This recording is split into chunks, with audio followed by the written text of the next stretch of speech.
Hi, welcome to my presentation. I'm Harry Brown. I'm the Mercer Island Youth and Family Services Counselor here at Islander Middle School. And this is my presentation on parenting tips for the teen years. And I provide this information knowing that you are connected to, or maybe you are an incoming sixth grader.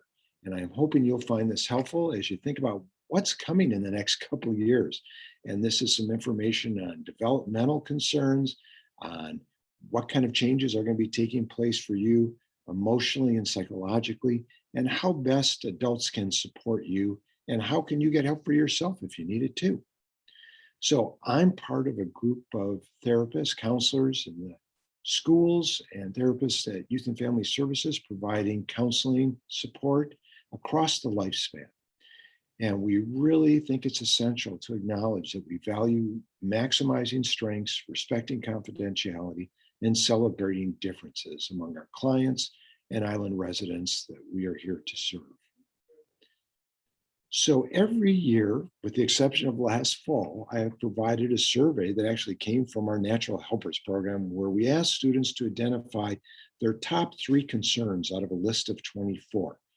Now, we didn't do it last fall, but these are the results from 2019. I am going to be offering this survey to students in the next week or so and getting some more information, and I'll try to post that online once I have that available.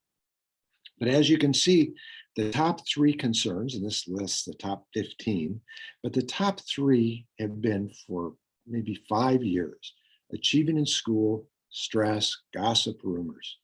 And probably not a surprise, we have a community that really values education and puts an emphasis on students doing well so they have choices available to them in the future. Now, it is a little disconcerting that we see stress as number 2. And I want to acknowledge that too often there's a very strong connection between concerns about achievement and stress, to the point where it can make it difficult actually for students to be able to be learners and to be effective in their learning. So we need to be watchful for that and make sure that if stress is coming up, or any of these other issues are coming up, that you as parents and you as students seek help for that. And we'll talk about where you can go for help as we get towards the end of the presentation. Now, I do want to acknowledge that we are in a very unusual time with the pandemic. We've begun our return to school, but there have been some hiccups along the way. And we can see this graph provided by the Department of Health, that here we are looking along months post-outbreak. So we're just beyond a year into what, 14 months, 15 months, and we can see that we're starting to go up to that reconstruction and new beginning, but still there's ongoing impact of what we've all been through, and the challenge for our middle schoolers of not being able to be at school full time and still dealing with remote issues. And we know there are issues of shifts in the phases for the state. So this is an ongoing concern, and we need to be watchful and mindful of how this is impacting us as adults and potentially our youth as well.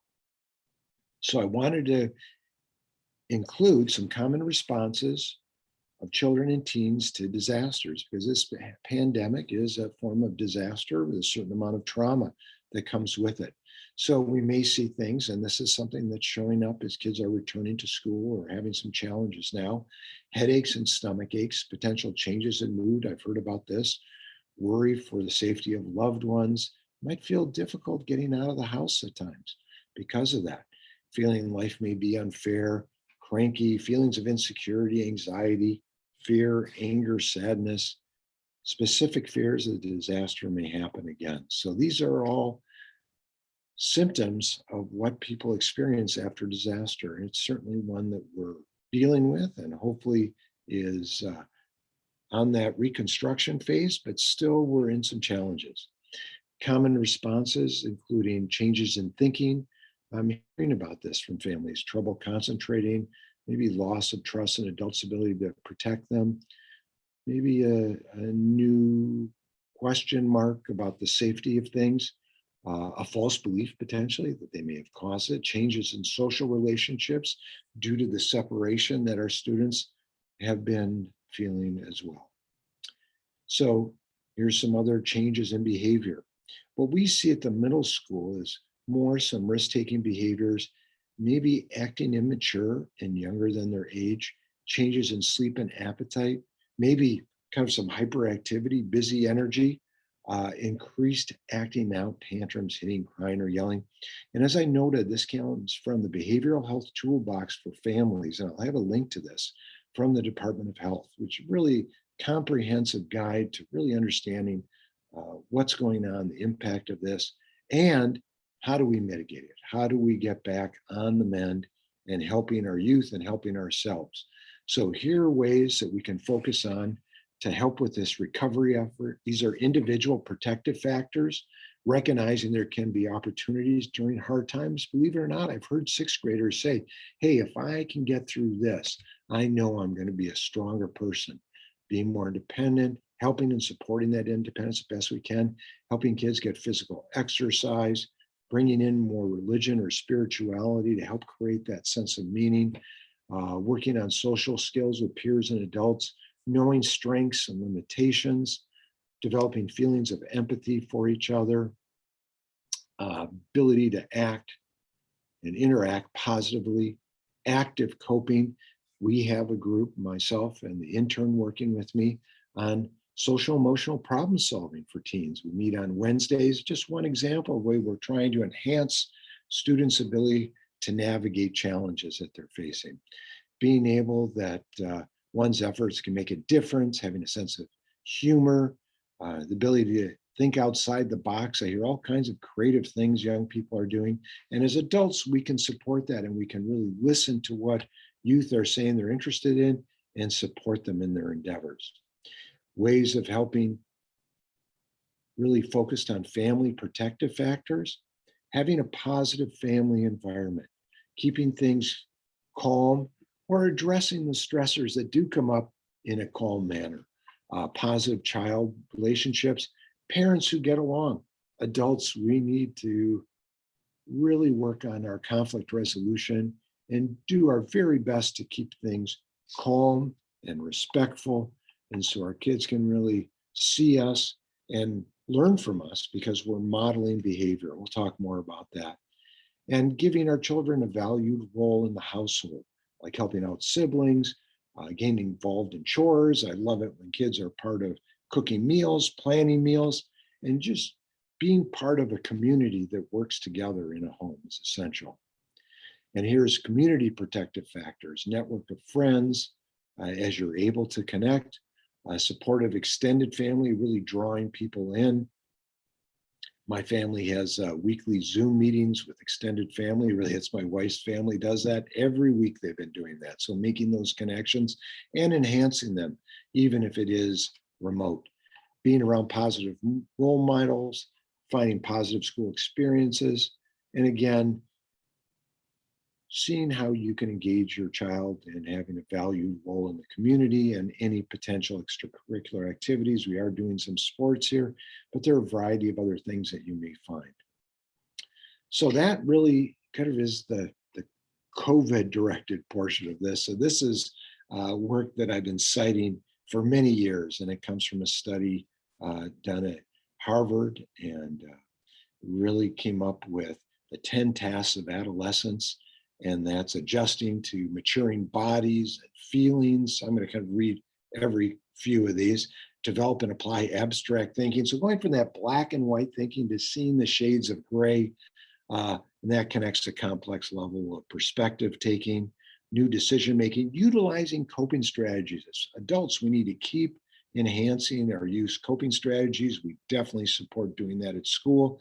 And we want to partner with you at home. Want more information about that? Let us know. We started a Youth and Family Services parent support program for our parents of middle schoolers and high schools, talking just about these things. And looking at moral standards, values. We taught a lesson on having a discussion with your children about what are their values and giving them really solid footing as they go forward and having to make more complex decision making.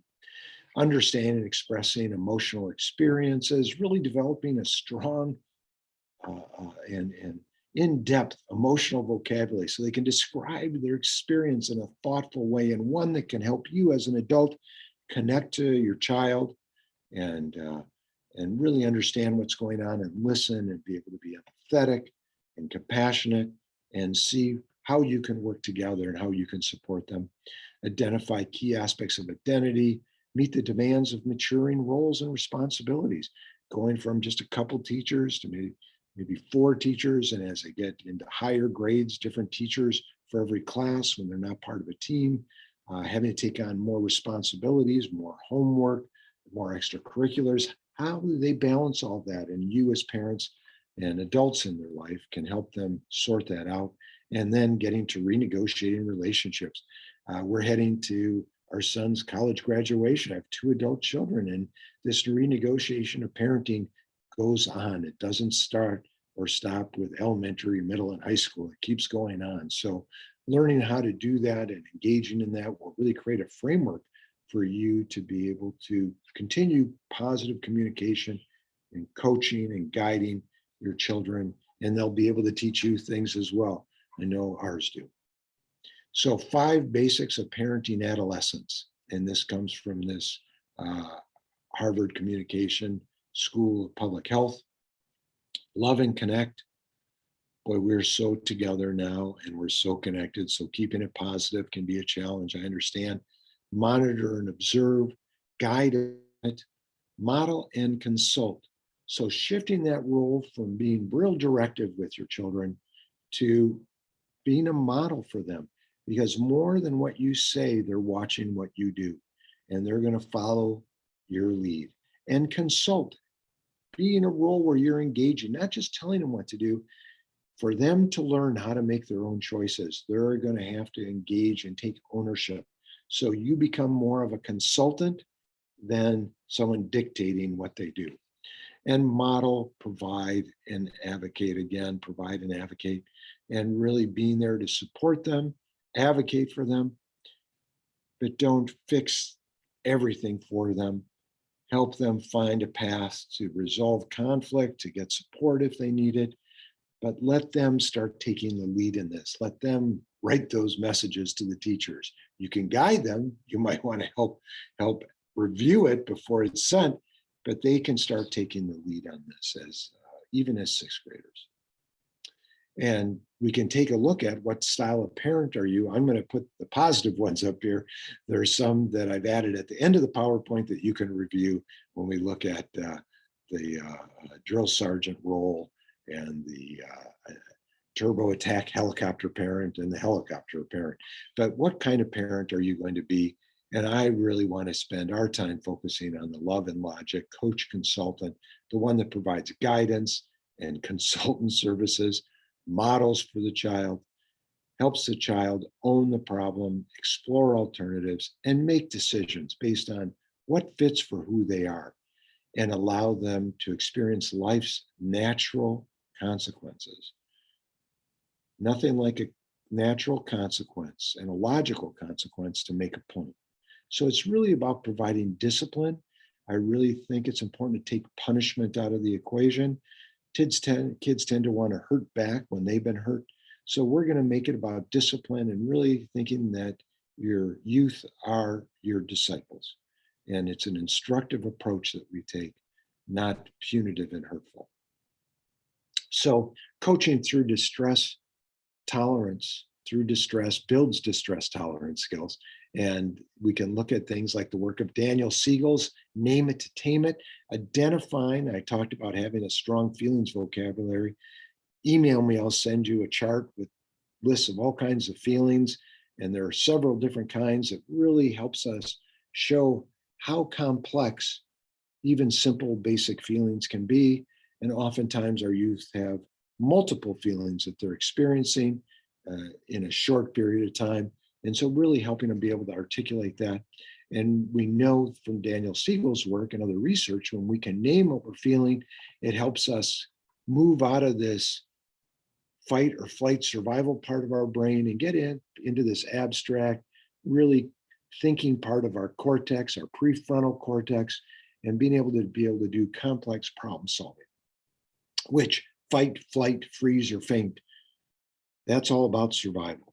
And we want to help our youth be able to see the shades of gray and really be thoughtful in the decisions they make. So Name it to tame it. And then DBT Steps A skills. This is the social emotional problem solving program. I think it should be for all, not just for adolescents, because I use it too.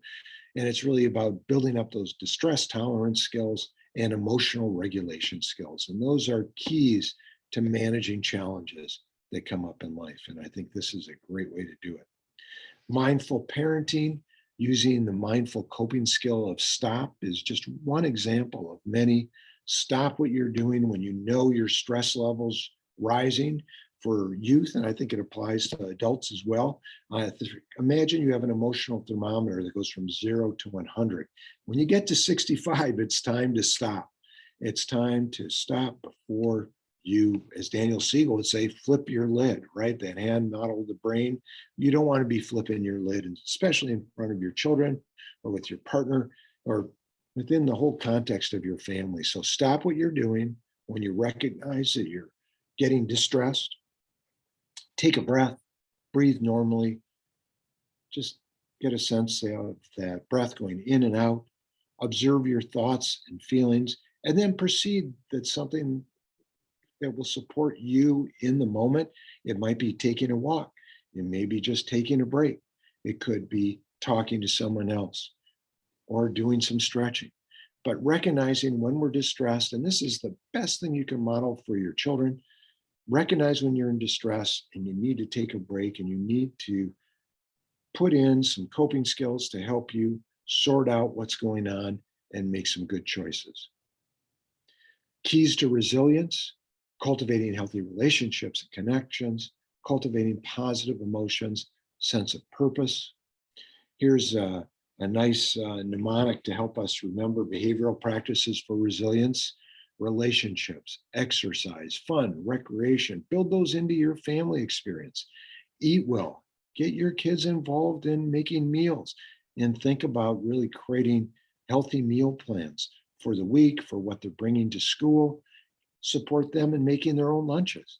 Get sufficient sleep. We know that sleep is a key for our adolescents. Devices, it's recommended that they're turned off at least an hour before they go to bed, because we know the blue light can have an impact on our sleep schedule and tricking the brain into thinking it's still daylight, delaying the release of melatonin, all kinds of complex interactions. So the best thing is to turn off the electronics. I don't recommend having them in the room if that can be avoided as well in your child's room. But getting sufficient sleep, helping others, spending time in nature, and having a sense of purpose, going back to this value piece, and a sense of contributing, not only in the family, but that's a place you can really have control of and influence of. How do your children help in your family? But again, out in the community when possible. Kind of a challenge right now, but it can be done. And I really love this graphic. I'm sorry it's a little blurry, but it's 4 ingredients for resilience. This comes from the Department of Health, one of their booklets on how we can move through this and get to the reconstruction phase, and where we need to focus personally and for our youth. And it's on hope, connection, purpose, adaptability, flexibility. That will create resilience. And that's what we need for ourselves and for our youth as well. So at school, we have a number of different clubs. One of the ones that I co-advise along with Mrs. Dash is our Sources of Strength project. And we're really focused on how to help students recognize what their strengths are. And we really believe that there's this wheel that we have that really is, what are our strengths, the Sources of Strengths wheel. This is a poster for what helps me, one of our campaigns. What helps me with anger, anxiety, and depression? Well, it's the things from that wheel, our core strengths: family support, positive friends, mentors, generosity, spirituality, access to medicals if we need it, and mental health support. So these are all things that give us the strength we need to deal with challenges that we face internally and externally in our lives, things inside of us and outside of us. So where can you go at IMS for support? We have our counseling team, Ms. Klein, Ms. Goldstein, Mrs. Dash, and they're divided up by last name in the alphabet. And then youth and family services counselors, myself, and I've had a master's level intern that I've been supervising for the last several years. This year it's Miss Audrey Phillips, who's just an amazing intern. And we love to find people with great experience and have the energy that want to be supporting our students here at IMS. Then teachers, our administrators, we're all available, our school nurse, to support you with whatever challenges are coming up. We may not have the answer, but we'll know where to turn. Online resources, and we'll have this posted on my website, and the presentation will be available to people. Common Sense Media, Daniel Siegel, DBT in Schools, this Harvard study that was done in conjunction with MIT, Parenting with Love and Logic, Stop Bullying Now. Here are the links to the Washington State resources and a recording of a webinar that we did with a panel to share information on how to get through COVID-19 and possible impacts on our youth, and really working towards getting again to that reconstruction phase when we're really dealing with the impact of what's happened this past over a year and are getting it back on solid ground. And then the presentation that went along with that. And then I do have a couple more slides that you can scan through if you're interested. And again, that coach consultant role is where we want to be, and hope you'll join me in that. So if you have any questions, please reach out to us, and I look forward to meeting the adults and our incoming sixth graders next year. Maybe you'll be around school. Before then, if so, please drop by and say hi to me, and I look forward to meeting. Take care, everybody, and enjoy the other presentations.